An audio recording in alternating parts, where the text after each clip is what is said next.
أعوذ بالله من الشيطان الرجيم. Bismillahirrahmanirrahim. I am Nurhayati Rafida binti Abdul Rahim. I will present to you our research paper titled Negotiating the Needs and Readiness of Pondok Warga Emas as an Islamic Tourism Destination in Malaysia. Pondok Warga Emas is also known as Senior Citizen Centre or Senior Citizen Cottage.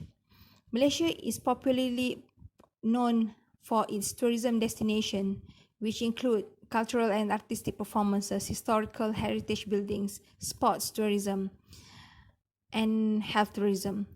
So, in order to plan for the success of tourism in Malaysia, they plan for 36 million tourists coming to Malaysia in year 2020. Unfortunately, due to COVID-19, we believe there is quite huge impacts on this plan, especially on the activities for tourism.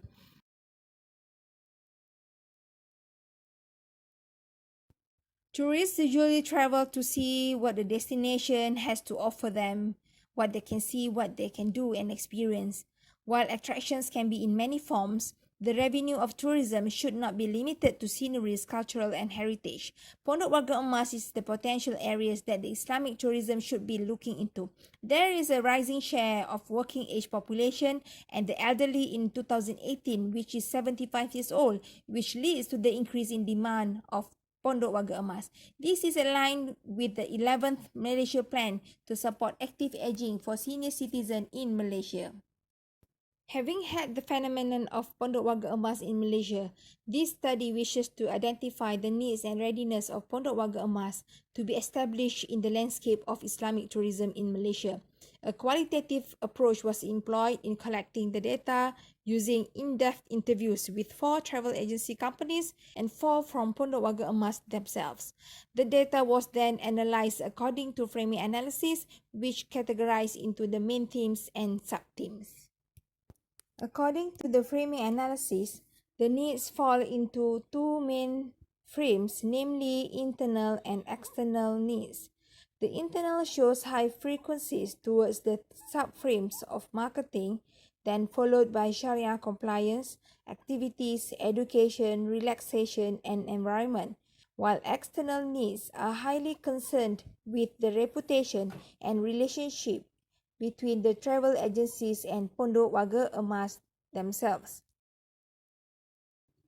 When it comes to readiness of Pondok Warga Emas, the logistics seems to receive greater concerns as compared to financial, legal, program for tourists, and lastly, marketing.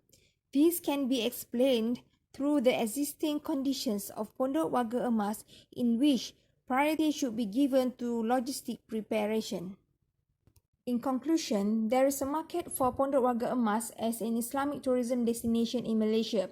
The market is not limited to only locals but also foreigners who wish to gain knowledge and experience of learning and living in the Pondok system in their senior years. This study thus suggests a further examination to include the needs and expectations of foreign tourists and publics concerning the attractions, activities and facilities of Pondok Warga Emas as an Islamic tourism destination. The findings reveal a broader picture of Pondok Warga Emas in the landscape of tourism in Malaysia. With that, thank you so much for the attention and your time listening to the presentation. Assalamualaikum.